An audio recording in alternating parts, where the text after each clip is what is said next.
Mec. Ouais. Regarde qui est là-bas.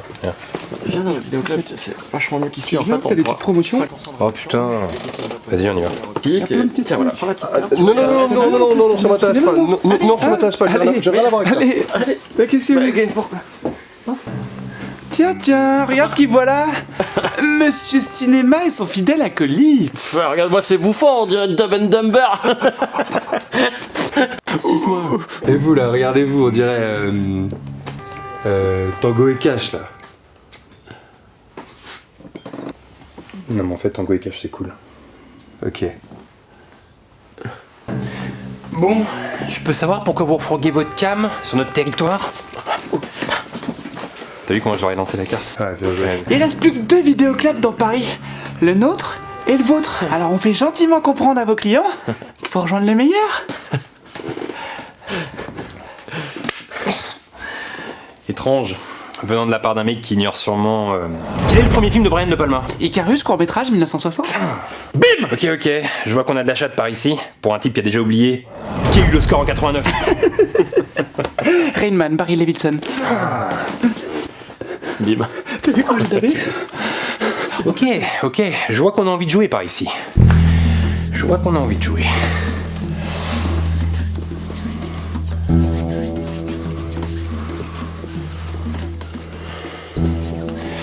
Quelle année? Ok, et Spielberg le matin il utilise quel dentifrice en général? Du Tony Gencil, sans édulcorant, parce que il a les mailles fragiles. Ok, Ridley Scott. En général il a toujours un petit creux vers 4 heures. Qu'est-ce qu'il mange? 4 heures pile? Oui, 4 heures pile. Enfin... 4 heures pile. Ça dépend, enfin, quand il sort de table assez tard ou quand il mange tôt? 4 heures pile. Quand Non, 4 heures pile, il mange quoi? Tout le monde le sait. Ça dépend.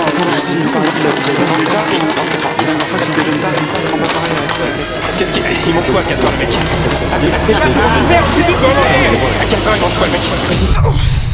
Eh ben c'était du lait d'amande avec de l'avoine et de la figue. Tout le monde le sait, espèce d'amateur. Et normalement c'est toi la bouffe. Maintenant, say my name. Quoi? Say my name. Jean-Baptiste Toussaint? You got them right, Jean-Baptiste Toussaint. Par contre, j'aurais peut-être changé de nom. Parce que là, j'ai dit Jean-Baptiste Toussaint et j'ai pas vraiment senti la peur dans le visage de Non, Je crois que c'est le nom composé, c'est mais, pas ouais, très... mais j'avais pensé à un truc plus Thibaut ou un truc comme ça. Tu vois, plus...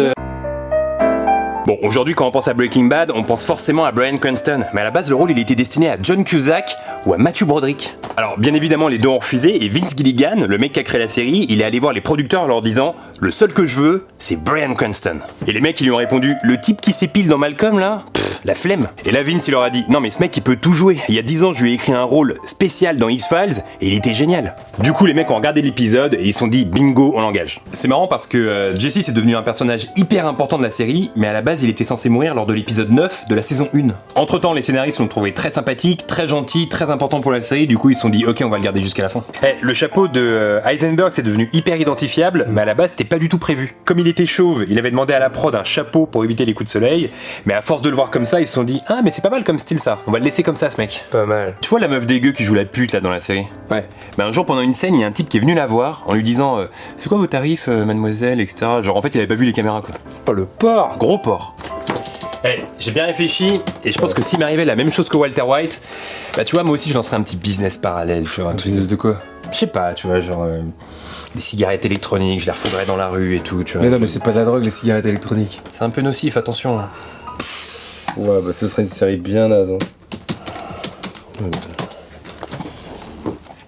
Je sais pas si t'es au courant, mais Samuel L. Jackson, c'est un gros fan de la série. En fait, un jour, le mec s'est pointé sur le tournage, habillé en Nick Fury, et il a demandé au producteur s'il pouvait participer à la scène. Et les mecs, ils lui ont répondu qu'est-ce que tu racontes? Casse-toi. Attends, qu'est-ce qu'il foutait habillé en Nick Fury? Bah en fait, au même moment, il tournait une scène des Avengers dans le studio d'à côté. Ah. Tu sais que personne n'est au courant, mais le mec qui joue Hank, il a joué dans des putains de films. Tu peux le voir dans L'Arme Fatale 2, dans Terminator 2, dans les Gremlins 2. Il est très demandé dans les deux. Dans Starship Troopers et même dans Total Recall, tu sais, c'est celui qui a la gueule défoncée dans le bar là. Ah ouais. Et le pire dans tout ça, c'est que tout le monde s'en bat les couilles. Personne va le voir en lui disant ouais, ta filmographie elle est charmée. Non. Moi je m'en bats pas les couilles. Merci. Tu l'aimes bien, Skyler? Non. Personne ne l'aime. Son personnage, il était tellement détestable que l'actrice qui l'incarne, Anna Gunn, elle recevait en permanence des lettres d'insultes et des menaces de mort. Bon. Du coup, au cas où, la prod, elle lui a fourni un garde du corps jusqu'à la fin de la série. Wow. Une des scènes les plus intenses de Breaking Bad, c'est pas franchement la scène de l'overdose. Ouais, en plus, Bryan Cranston, quand il a tourné cette scène, juste après, il s'est assis pendant 15 minutes sur une chaise et il a pleuré. Bah pourquoi?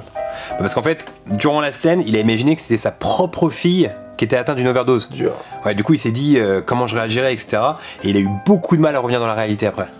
Dans la série, il y a un blond qui traîne avec les nazis, là. Je sais pas si t'en rappelles, j'ai oublié son nom. Ouais, bien sûr. Ouais. Bref, il ressemble tellement à Matt Damon que sur le tournage, les mecs l'appelaient Matt Damon. Comme la Met, tu vois, faire les blagues. Ouais, bien joué. Tu vois, c'est comme si toi, je t'appelais. Parce qu'on va dans un vidéoclub, donc je t'appellerais Guy. Genre Guy. Enfin, tu vois quoi. Non. Tu te souviens de la scène où Walter White balance de la pizza sur son toit? Bah à cause de cette scène, les vrais propriétaires de la maison vivent un enfer chaque semaine. En fait, il y a plein de fans qui se ramènent et qui balancent 2-3 pizzas sur le toit. Ah ouais, relou. Ouais, du coup, le mec qui a créé la série, il a lancé un appel en disant c'est pas cool de faire ça, arrêtez, blablabla. Vince Gilligan, il a dit dans un interview que il avait un seul regret en ce qui concernait la série, les dents de Jesse. Et pourquoi? Bah parce qu'en fait, le mec il arrête pas de fumer de la meth, il arrête pas de se prendre des patates dans la gueule, il a les dents toutes blanches. Exact. Bon, tu connais mon amour pour Seinfeld, hein? Bah figure-toi que cette série a été un centre de formation pour Breaking Bad. Bryan Cranston, Anna Gunn, Bob Odenkirk et une dizaine d'autres ont joué dedans, du coup c'est un argument de plus pour que tu la commences enfin. Ouais, c'est vrai. Tu te souviens du ticket de loto qui permet de retrouver l'endroit où se cache la thune? Ouais. Bah figure-toi que les coordonnées ne mènent pas au désert, mais au studio Q à Albuquerque, là où était tourné Breaking Bad. Oh. Breaking Bad, c'est pas vraiment la meilleure série de tous les temps. Ouais, à fond. J'aimerais trop avoir une communauté de 72 000 personnes. Pourquoi faire? Bah je sais pas, comme ça je pourrais leur demander quelle est leur meilleure série à eux. Ouais, exact. Bob Odenkirk, le mec qui joue Saul Goodman, il était tellement fan de la série que lorsqu'il a reçu le script pour le dernier épisode, il a juste lu son texte et après il l'a jeté à la poubelle. Genre le mec il voulait aucun spoil. Oh. Si t'es bon en calcul, tu noteras que la série comporte 62 épisodes. Ok. Et si t'es bon en chimie, tu sauras que sur la table périodique, le 62, ça équivaut au samarium. Et le samarium, c'est le truc le plus efficace pour soigner le cancer. Ah. Tu sais qu'à la fin de la série, le grand Anthony Hopkins a envoyé une lettre à Bryan Cranston pour lui dire que les 6 saisons, elles étaient dignes d'une tragédie grecque ou du plus grand de Shakespeare. Pas mal. Rideau. Et en fait, je me disais, maintenant qu'on est officiellement le meilleur vidéoclub à Paris, vu qu'on les a battus, tu crois qu'au niveau des meufs, ça va nous permettre de... Permettre de quoi? Bah je sais pas, on est officiellement les meilleurs maintenant, donc les meufs elles vont se dire que... Elles vont se dire quoi? Bah je sais pas, il y a quand même... Non, enfin tu vois... Non, mais je vois pas le... C'est juste comme ça. Bon bah demain mec. Ouais, demain. Ouais, ciao. Salut.